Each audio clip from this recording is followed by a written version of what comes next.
Don't come to the Sunday get-together. My new wife says you'll make the whole party stink. That was my younger brother's text.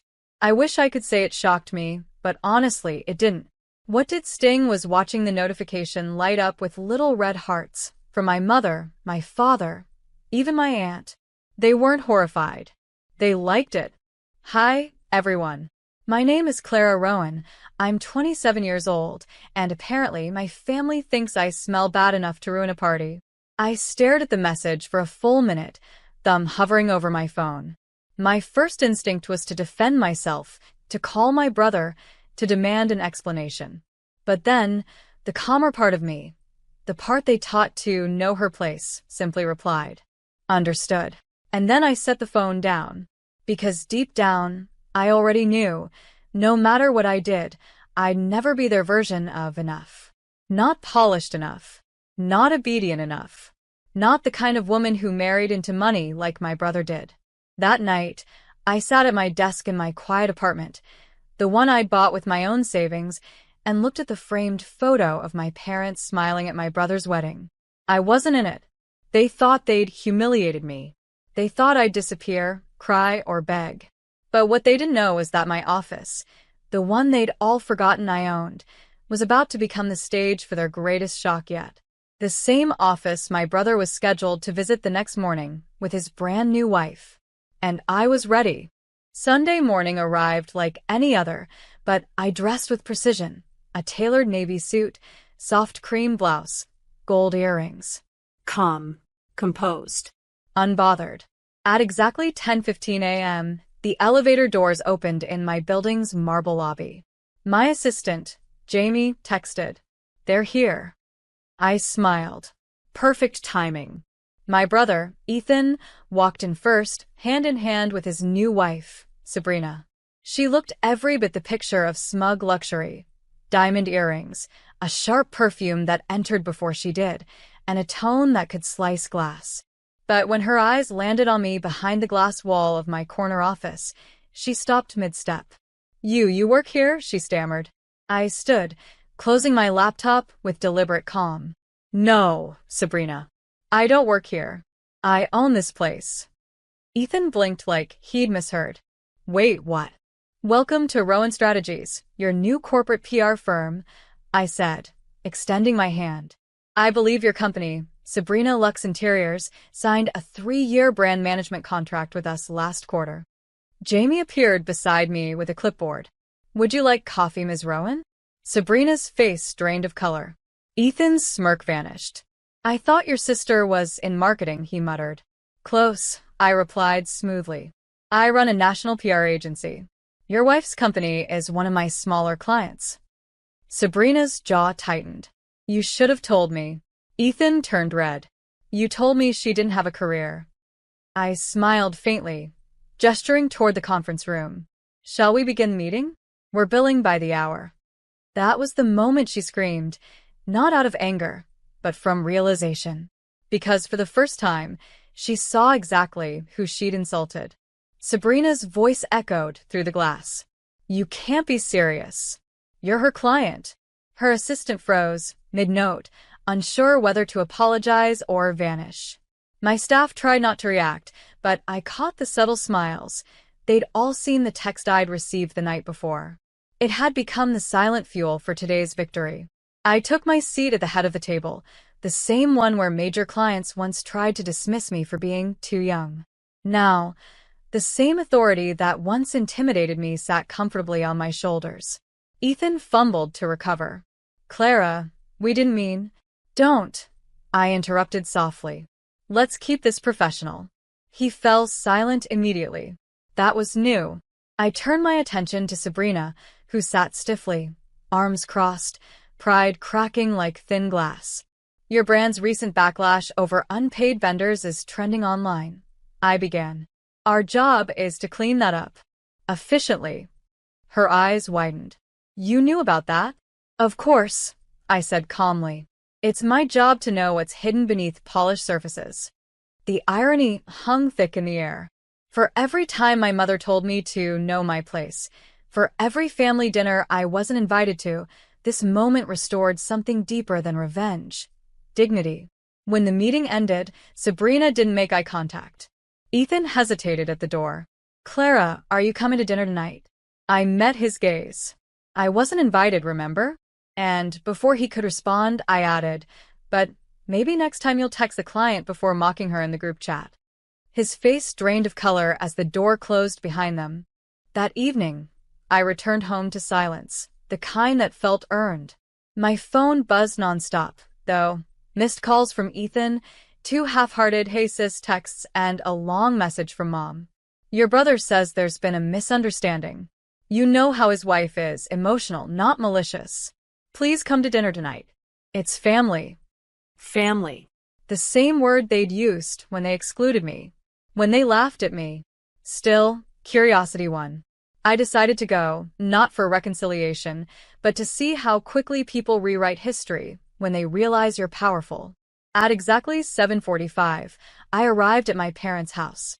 The same one where I'd once been told, you'll never be successful if you keep being stubborn.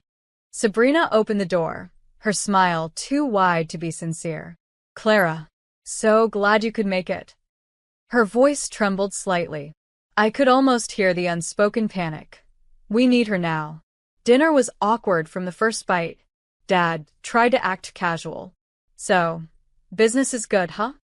Busy, I replied, cutting my steak slowly. Your son's company's campaign goes live next week. Sabrina nearly choked on her wine. Wait, what? I looked at Ethan. You didn't tell her? My firm manages the PR for your construction merger. It's one of our biggest accounts. The silence was delicious. Mom forced a laugh. Well, I always knew you'd do great things, sweetheart. Did you? I said softly, because I remember being told I'd never make it out of marketing school. No one spoke after that.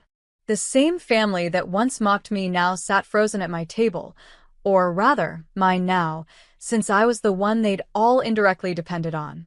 And they were just beginning to realize it. The next morning, I was back in my office early, focused, centered, and finally in control. Jamie walked in holding an envelope. This came by courier. From your parents. I opened it slowly. Inside was a formal request, my father asking me to delay the merger announcement because Ethan's investors had concerns. The note ended with, do it for the family. You owe us that much. Owe them?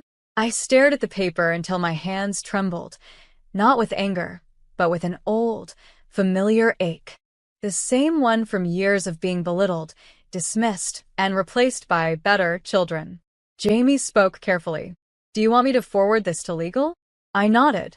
And schedule a meeting with the press for Thursday. We're announcing as planned. When Ethan stormed into my office an hour later, his charm was gone. Are you insane? I asked you to help me. No, Ethan, I said calmly. You demanded it. He scoffed. You think running a company makes you powerful? We're family, Clara. That still means something. I met his glare with the kind of calm only pain can teach. It used to. Before you decided your wife's comfort mattered more than your sister's dignity. He froze. Sabrina appeared behind him, pale and wide-eyed. Ethan, let's just go. I stepped closer, lowering my voice. I'm not trying to destroy you. I'm teaching you what respect feels like. The kind you can't buy or fake. He looked at me like he was seeing me for the first time, because for the first time he finally was. And the woman standing before him wasn't the sister he'd mocked. She was the CEO he couldn't afford to offend. By Thursday, the press conference was everywhere. Headlines read, Rowan Strategies secures $12 million construction partnership, led by CEO Clara Rowan. My brother's face, frozen behind a forced smile in the photos, said everything. He hadn't realized that the merger deal, the one his investors were betting on, only existed because of my company's strategy. Without me, the entire plan would have collapsed months ago. That evening, Mom called. Clara, what you're doing is cruel. You're embarrassing your brother publicly. Mom, I said evenly, you applauded when he humiliated me in a group chat. I didn't humiliate him. I just stopped hiding who I am. Her tone hardened. You've changed. I had to. You wouldn't have survived being the family joke for as long as I did. Silence stretched between us. Then she whispered, "Your father's heart can't take this kind of stress." "He didn't seem too fragile when he laughed at me last week," I replied. "But don't worry, the merger stays. Business is business." The next day, Sabrina showed up at my office, makeup smudged, her arrogance gone. "I didn't know," she said quietly. "Ethan told me you were some bitter sister who never got over being single. I didn't know you built this." I studied her carefully. "And what would you have done if you did?" "I wouldn't have texted that." I smiled faintly. "Then consider this your lesson. Words carry weight. Sometimes they cost more than you expect." When she left, my reflection in the glass walls stared back, calm, unshaken, and finally respected. For once, the silence that followed felt deserved. The next Sunday, the same family group chat lit up again. "Mom, family dinner at 7. Everyone better be there." Dad reacted with a thumbs up. Ethan sent, "Of course." Then a pause. Finally, "Clara?" I typed one word, "busy," and hit send. By 7:05, I was at the rooftop of the Rowan Tower, my building, sipping tea while my staff worked quietly around me. Down below, I could almost imagine my family pretending everything was normal.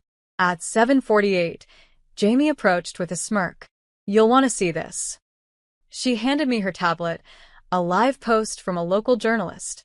Breaking, Rowan Strategies named Businesswoman of the Year by the Denver Business Council. The photo was me, calm, confident, standing in front of the same company they all thought was my little marketing job. My phone buzzed instantly. "Dad, we're proud of you." "Mom, you should have told us, sweetheart." "Ethan, you made us look bad." I stared at their messages, the same pattern repeating, pride only when my success benefited their image. Jamie raised a brow. "You gonna reply?" I smiled, setting the phone face down. No. Let them sit in it. Because power wasn't about shouting anymore. It was about choosing silence, and knowing they finally understood what that silence meant. That night, I looked out at the city lights, my city, my name glowing on a skyline they'd once said I'd never reach. For the first time, I didn't crave their approval. I already had something better, peace. A month later, I was standing at a charity gala, speaking on stage about entrepreneurship and resilience. Cameras flashed, people applauded, and among the crowd, I spotted 3 familiar faces near the back, my parents and Ethan. They looked smaller now. Not physically, but in presence. The same people who once made me feel like nothing were now shifting uncomfortably under my success. After the event, my mother approached first. "Clara, your speech was beautiful," she said softly. "We've been wrong about a lot of things." My father nodded stiffly. "You've done well for yourself." I smiled politely. "Thank you. I did what you taught me. I stopped depending on anyone but myself." Ethan stood last, hands shoved in his pockets. "Sabrina wants to apologize. She said she shouldn't have said what she did." "I know," I said gently. "That's why I didn't ruin her company when I could have." He blinked. "You mean?" I leaned in slightly. "Let's just say your next few contracts came through because I decided not to block them." He looked at me differently then, not as a sister to mock, but as a woman he'd underestimated. I started to walk away, then turned back. "Ethan, do you remember that text? The one where you said I'd make the party stink?" He looked ashamed. "Yeah." I smiled calmly. Turns out, success smells a lot like clean air, the kind you only breathe when you rise above the ones who tried to choke you. As I left the ballroom, applause echoed behind me. But it wasn't the sound that stayed with me. It was the silence that followed. The silence of power. The silence of peace.